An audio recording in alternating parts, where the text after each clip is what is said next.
You ask Tiger to solve. This deals with linear equations with one unknown. The final result is d equals 2. Let's solve it step by step. Swap sides. Group all constants on the right side of the equation.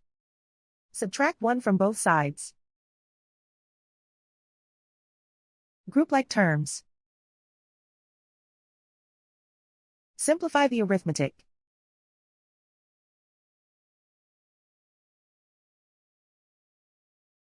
Isolate the d. Divide both sides by 3. Simplify the fraction.